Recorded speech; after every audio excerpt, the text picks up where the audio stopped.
So hello, welcome to Wellness Wednesday. I'm Lindsay Fulford. I'm the Employee Wellness Dietitian here at MD Anderson. I'm glad to see some new faces in our group. So today we're going to be talking about helping healthy habits stick. Okay, how many of you guys went through the holidays and maybe it wasn't your most healthy time of year? Just a guess. Not accusing you of anything, just a guess. That's right. So, and then January hits, right? And you're kind of like, all right, I'm going to get back in the swing of things, right? Or I'm going to establish some new habits this year. How many of you have made a new habit or intend to make a new habit? Anyone want to share? Drink more water. Drink more water, okay. I'm just trying to work on the exercise thing. The exercise thing, okay. Anybody else? More meatless meals. More meatless meals. So you want to come next week for the plant-based stuff and the cooking demo? Good. So a lot of times, let me ask you this, has anyone taken really profound steps to kind of set up an actual plan? Or has it been more casual of I'm going to do the exercise thing this year? I used to swim a lot. Well, take it back. Water aerobics. I lost 50 pounds in a year. Great. Wow. 55. Credit for all 55. But then I kind of just got out of it, and so last night was my first night to go again. And my goal is 3 to 4 days a week. So you set a goal and you put things into action. That's great. Very Suits good. in my truck right now. So All I right. go again tonight. Very good. So this is kind of what most Americans tend to do at this time of year, right? Would you say? So a lot of times, we want to make these positive changes, but the issue oftentimes is we set these really big goals of I want to lose 50 pounds, or I want to run a marathon, or I want to do this or that. I want to, look 20 years younger, whatever the case may be. But we set a big goal, but we don't really take the time to set up what I'm calling kind of the infrastructure, right? Or the plan. What's the plan to make that goal happen? So just choosing a goal or choosing an intention doesn't necessarily lead to success, correct? So when we look at how long resolutions last after the holidays, the end of the first week, 25% of the people are already forget it. I don't know what I was thinking. I like that holiday living better, right? End of the first month, about 42% of people give it up, okay?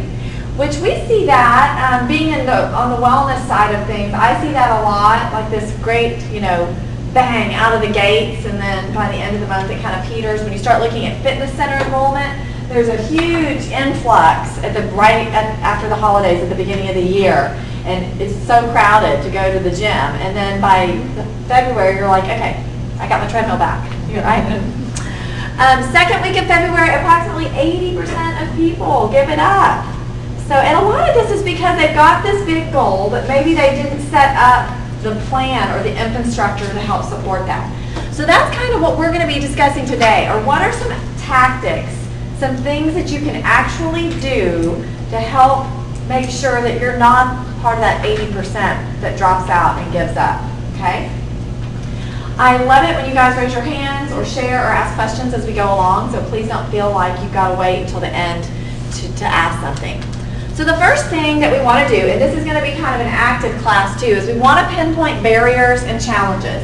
So I want you to think, first of all, in your mind right now, of the goal you have set or the intention that you have made, what you're trying to accomplish, and what are some of the things that are going to be really hard, as far as a barrier, or some things that are going to be very challenging as you're trying to work towards that, okay? So we have to plan for these difficult situations. So here's some questions to kind of get you thinking as you're trying to identify some of these challenges. What are the challenges you face? Where are the decision points in your day? Because sometimes we say things like, my spouse is really a challenge or a barrier to some of this because he keeps, let's say you just say that part, okay? That doesn't really identify the point in the day that person may be a problem for you, right? So maybe it's, if we ask what point in the day, it's that he's bringing home Whataburger for dinner, and I'm trying to not eat that, right? So the point of the day that's difficult is probably when he shows up with it. So we've got to say, what can we do ahead of that point, right, to combat that? Do you see what I mean? Okay. So think, and then how can we handle these situations? So I'll give you guys a minute just to kind of brainstorm, and if anyone would like to share, please feel free.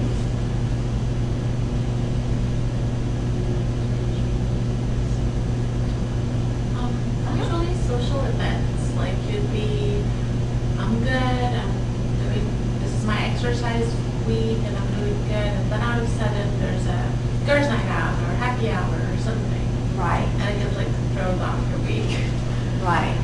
So you're trucking along, working out every day after work, And then like and Thursday nights, friends are going out, and no workout. Right. It's probably just overeating that night or like drinking something you don't usually do. Right. So that's a challenge, right? Because you want to be able to participate, go out with your friends and be social and not seem like the Debbie Downer that's, no, I'm not going to eat, don't have fun. You don't want to be that person, right? So how do you deal with that? I started checking menus before I go. Great. To like have something set in mind, like before I start, like just choose whatever. Right. And maybe like I squeeze in a workout during my lunch hour at lunch that day. That's what I try to do sometimes. Yeah, no, that's perfect. You've done exactly what, you want to do, which is identify what the challenge is going to be, and then see, how can we cope with that? How can we combat that ahead of time? You've made a plan ahead of time, so you don't just roll into the situation and feel upset or like you have failed in some way. Okay, you're taking advantage of adjusting your schedule, and I recommend checking out menus ahead of time to people all the time, because that's a good tool. A lot of times, again, it's making sure, and we'll get to this, but it's making that decision ahead of time rather than in the moment, which is really hard to stick with your intentions when you're in the moment and there's so many pressures, particularly in a social situation, to choose otherwise, right? Okay, questions or anyone else want to share? Okay, so really take the time. This is a critical component when you're trying to meet some goals, is to really identify the things that are going to trip you up, like the speed bumps that are going to mess up you achieving that goal. So another tactic is we want, and this kind of goes along the lines with what you're saying, is we want to try to limit the decisions we have to make. A lot of times we have great intentions, but what happens is we reach these little points, right? The little speed bumps or the little curve in the road that throws us off, and we have a moment to make a decision, okay? And a lot of times when you get to that point, if you haven't thought ahead of time or had any kind of forethought about how will I handle this, when you get to that point, it's really hard to make the right decision sometimes, right? Because you're facing that temptation, or there's just this pull to do something different, okay? So we want to try as often as possible to decide in advance. Like the example that she was giving of looking at the menu for the restaurant well ahead of arriving to the restaurant. You make that decision of what you're going to eat that night, you don't even need to ask for the menu, okay? And then go ahead and just order. Even if the other people that you're with aren't quite ready, just go ahead and order so it's done. There's no going back. The decision's been made, right?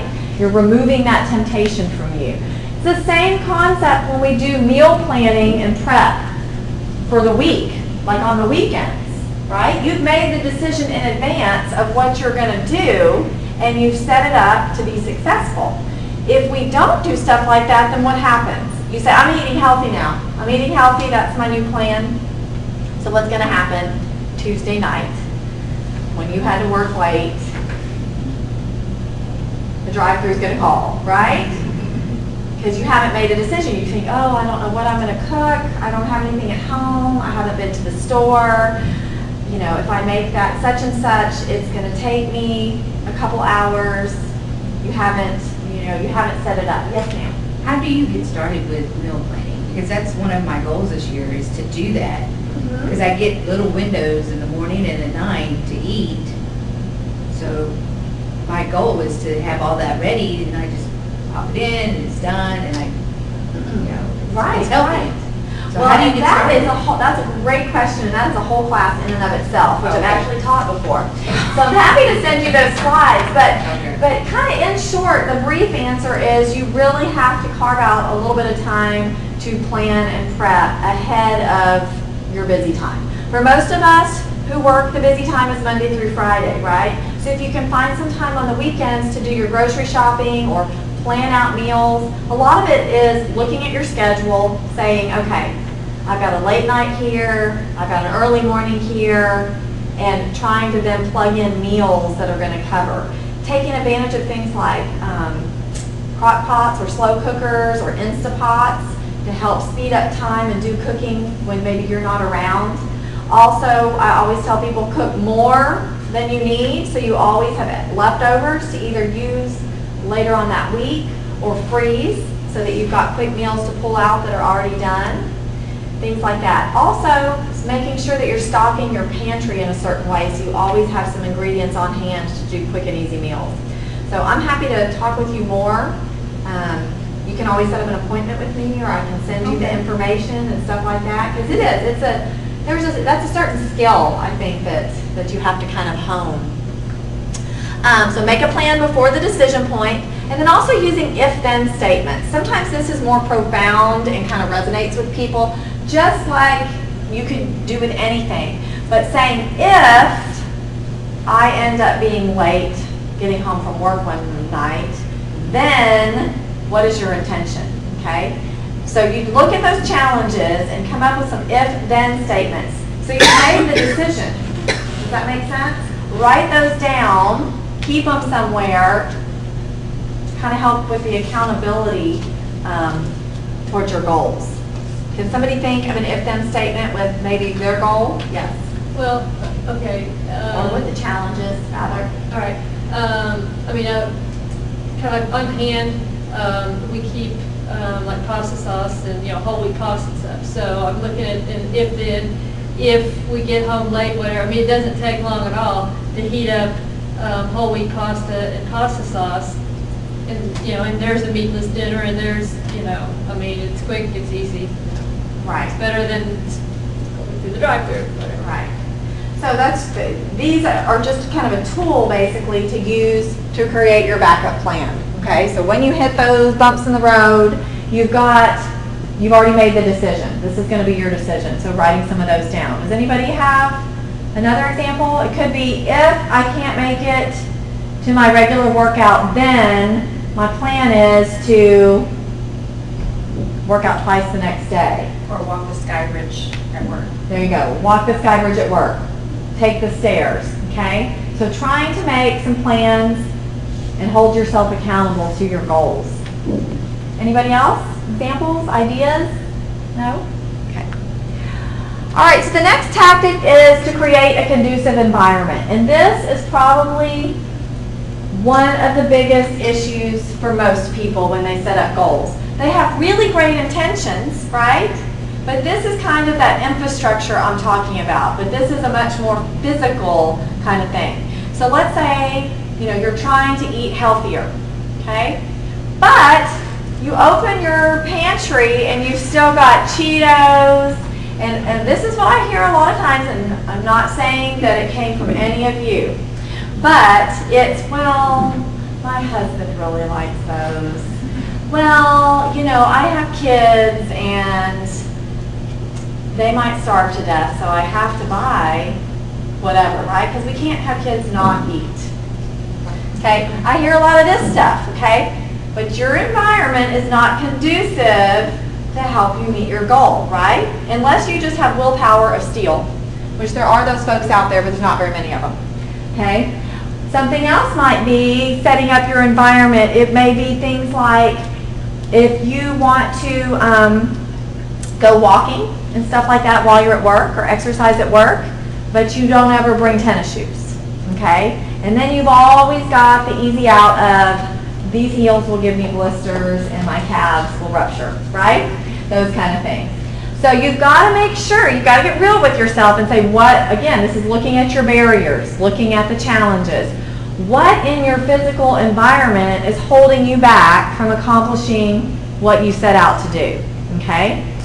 So it can be in any of these places, your car. Some people, wouldn't really think of that, but your car, your vehicle, especially anybody who's got a commute, is a place that you spend quite a bit of time, right? So what might it be in there that's messing you up? Maybe that's where you need to keep your gym bag, so you don't have the excuse of, well, I have to go home and change first before I go to the gym, right? If you've already got it set up to help you reach your goal, okay, then we've eliminated one of the barriers. And we've also taken one more step closer to reaching your goal. Does anybody give me another example of something maybe in their environment that they've had to get real about and be like, yeah, that's got to go? I stopped bringing candy for the department candy jar. That's a great one. That's a great one. Right? Everybody expects it. They come by my desk. I've got to have the candy. Well, there's somebody that has this jar, and then we all like would bring candy, like leftover Halloween candy and stuff, and then we'd all stop by. Even so, nobody's been bringing candy, which has been good. You can be the lady that brings nuts, right? You'll be that way. Oh, she we provided it this month. We are nuts, so it would be perfect. There you go. Perfect. So that's a great example, though, right? That happens a lot, and a lot of times it's just our habit. We bring the candy, we fill up the candy jar, and it may really be sabotaging, You have one to share? The emergency food at work, either in the freezer or canned or that kind of thing. Or when you're forgot your lunch, or you don't like what you ate, or Right. So that's an idea of rather than getting rid of something, but bringing things in, which is a great example. So in other words, she's saying at work, keeping a little stock, a little pantry for work of healthy things and options. So when you get hungry, you're not schlepping down to the convenience store and buying something that's, I go down here and get a cup of coffee every once in a while, and there's like candy and Cinnabons and all kinds of stuff sitting right there on the counter. Who wouldn't rather that? But rather than, it's okay, I'll have a banana, thank you. Right? Well, I learned too that with the can, if you bring like tuna or something, make sure it's the pop top if you don't have a can opener. Otherwise, you're going to get hungry. So don't sabotage by having that be the excuse. Oh, I'm gonna eat tuna, but okay. So try to look at your environment, set things up. But this can also be on a larger scale too. It can be things like I'm trying to think of some other examples. Stuff about maybe things that dealing with your family and stuff like that. What are things that maybe not you personally make the decision on, but other people in your household make the decision on that might be messing you up? I'm not sure what that may be, but for example, it could be that you have a spouse that gets up later than you. So it's really hard to get out of bed when you're the only one having to get up to exercise before work or something like that. What is something that could help improve that? To set your environment and set your schedule up to go to bed in your exercise clothes. go to bed in your exercise clothes. I've known people that have done that. I really have. Yeah. Get him up. That's right. Maybe partner with that person for accountability's sake and that kind of thing. Right. So it's looking at all those different kinds of things. But if your environment is something that is not working in alignment with you to reach your goals, it's going to be very challenging to make those habits stick, right? Okay. The next is piggyback on existing habits. And, that picture's a little blurry, but repetition is the key, okay? When we're trying to create a new habit, you can't do it every once in a while, okay? That's not a habit. A habit is something that we do consistently and regularly and often, okay? So we've got to be consistent about it. So by piggybacking on another habit that you already have, it automatically puts in motion the consistency and the repetition. Does that make sense to you guys? So in other words, let's think of something else. Like you're saying drinking more water is your new habit. So maybe your habit is every once in a while I get up to go to the restroom, or every once in a while, once an hour, I've got to get up and go talk to someone, or maybe you're already in the habit of moving once an hour when your Fitbit or whatever tells you, okay? Piggyback your new habit of drinking water with that, okay? So now every time I get up once an hour to go to the bathroom or to move, I'm also going to drink 6 ounces of water, okay? So you've already established the one habit. Now we're adding, piggybacking onto that, okay? Makes it a little bit easier. You've automatically got the natural reminders or instincts for that first habit, and then we're going to utilize it. You guys think of an example of something you could do with that? Yes? Every time I get an email, I'll drink water. Boy, you may be hyponatremic by the time we're I'm really done. bad about drinking water. Maybe every 5 emails or something. It might be a little bit more doable. Yeah, something like that, or the Fitbit thing, or set mini goals too. Other ideas of healthy habits? Maybe every time you buy a certain thing at lunch, like, okay, every time I go down to the cafeteria, whatever it is I'm going to get, I'm also going to get a small salad to make sure that I have vegetables. Maybe you're used to going down every day and getting nuggets or Chick-fil-A nuggets, okay?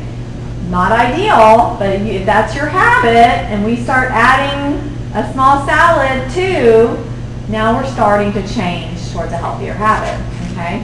Things like that. Every time I get up and have to go to a meeting, I'm going to take the stairs, okay?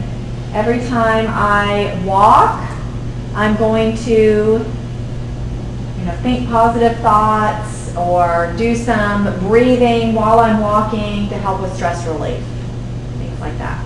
Or meal plan, okay? While I'm doing my laps, I'm going to come up with my meals for the week, okay? Other ideas, thoughts? Okay. So add a new one. All right, the next tactic is to quit waiting and just start. Does anyone do this? I have a lot of people who have that come to see me, they have really good intentions and they want to reach a certain goal, but they feel like everything's got to be darn near perfect before they can begin. Okay? That's kind of like all or nothing mentality, which can really sideline you. So what ends up happening? They are going to come see me in 2019 and we're still waiting to get going, right? The initiation is the first step. Just get started, okay? Things do not have to be perfect. That ideal time will never come, okay? Or this is what will happen. You'll think, oh, it's the ideal time for me to start this. And then all of a sudden, something happens, right? And your big, perfect plan that was set into motion is now got to be altered, okay? This is life. It is volatile. It is not static. Things change. You guys know this. So we have to, even with our intentions and our goals, we have to be flexible and resilient as well, okay? Because we're not going to just get on the road and go, okay? It's going to be winding and up and down, and there's going to be turns, and there's going to be pauses, all kinds of things. So you've got to take that into account. And I think a lot of times with our mindset, when we're setting up these resolutions, they're the perfect ideal resolutions, right? And we just assume that life is going to open up and it's going to be easy breezy and we're just going to do it. And that's not at all the way it works. So that ideal time will never come, so just begin, okay? Just begin, just get started doing something, even if it's not the ideal thing, is better than doing nothing at all, okay? At least we're making progress, okay? So don't get caught up in that. Also, getting rid of this all or none thinking. Perfection is the enemy of good. Have you guys heard this before? So a lot of times we get really caught up, again, in that ideal or, oh my gosh, if I'm going to eat well or if I'm going to eat healthy, I have to do it all the time, 100% across the board. And I'm just not ready to make that commitment, so I'm going to hold off, okay? You're going to be waiting a long time. And we want to aim, you guys who have been in my classes have heard me say this probably too much, but we want to aim for progress, not perfection, okay? Because like I just said a moment ago, life is changing It's never going to be the same thing any day, okay? So we just want progress. Don't feel that you are not doing yourself a whole lot of good by just moving the needle some. It doesn't have to be perfect, okay? And then the last tactic is to arrange for support and accountability. There are really very few things, like I said a few moments ago, there's those people who have that willpower of steel. They are those special people that can just power through no matter what, okay? And some of you may be those kind of people too. But for the vast majority of people, things can be tough, and you need a little bit of support and encouragement. You need some accountability. You need some little nudges along, okay? Anybody relate to that? Yes? So find that support, okay? Nowadays, we're lucky. This is one of the awesome things about technology is there are so many apps and things like that, or online websites that can help you with some of that if you don't have people, or some people like to be more private about their goals and don't want that person as an accountable or as accountability partner. But then also your spouse or partner, friends, co-workers, all of these kind of people can help offer support. There's also a lot of programs we offer here at MD Anderson as well as within the UT system that can provide support for different things. If you're one of the Blue Cross Blue Plan members, Blue Cross and Blue Shield actually offer some different programs and things for support as far as reaching your wellness or health goals. And then you've got an employee wellness dietitian. I'm here to help with that with our employees. Doctors, counselors, we have our EAP as well here that can help support you guys and provide some guidance. So a lot of resources, but don't be afraid to get some people that you can count on to provide you with that support and encouragement. Yes, ma'am. Do we not have Weight Watchers any longer? I mean, that's... We do not. Now, I can send you the information if you email me. I need to probably double check and see if they still have it. But the UT Medical School had it, and they were offering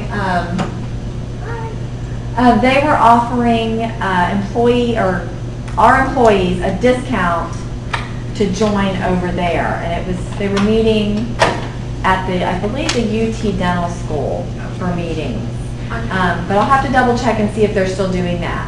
The interest here had kind of waned, and we did look into it and have decided at this time not to bring it back. They've also changed their structure some, to where we would have to have a corporate contract with them. It's a little, everything's a little bit different.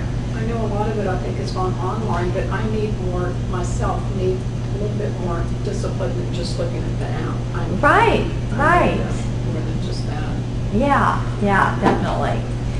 So that's an example of needing some accountability and support. Right, exactly. And some of it's, finding a friend that maybe has similar goals, and saying, hey, this is what I'm trying to achieve.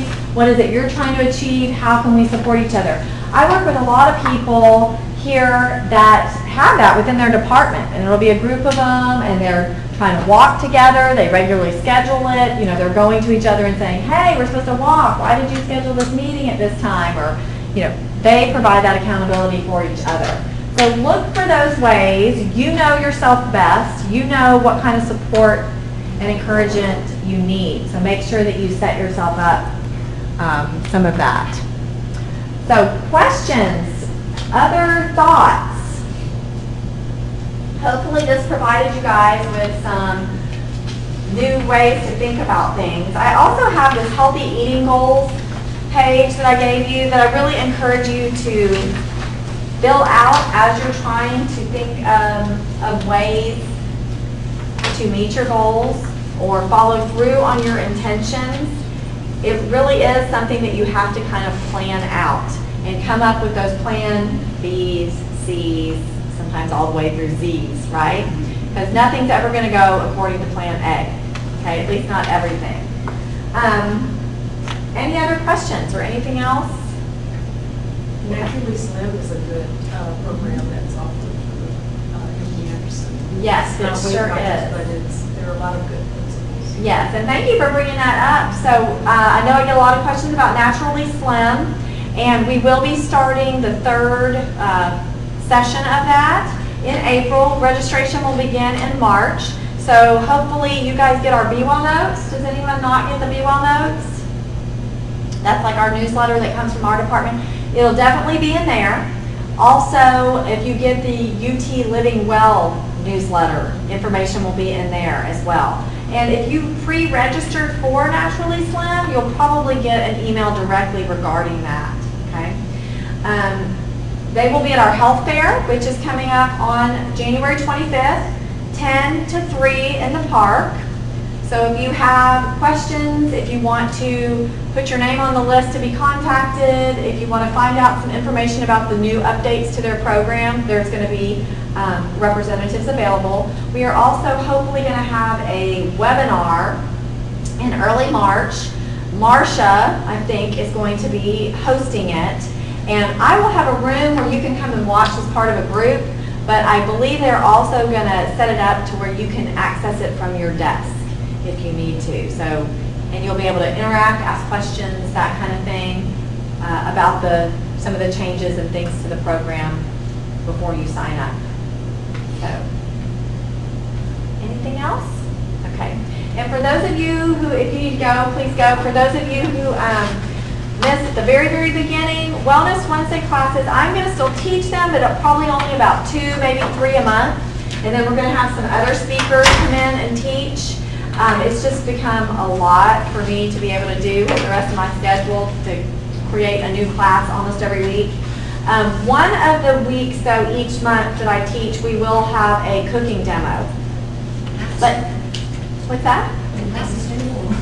I know. So I'm hearing. So I'm going to set it up so that there will be a wait list moving forward. And then if I see that there's a lot of people on the wait list, I'll probably open a second session of it. But the difference is, in the past, people haven't had to register. This time, you are going to have to register. And if you're not registered, if I don't have the space, I can't squeeze you in.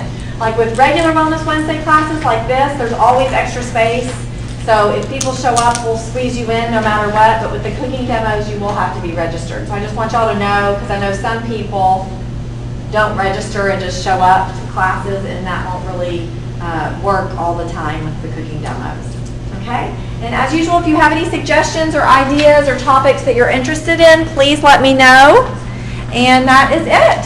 So I hope you kick off those New Year's resolutions well.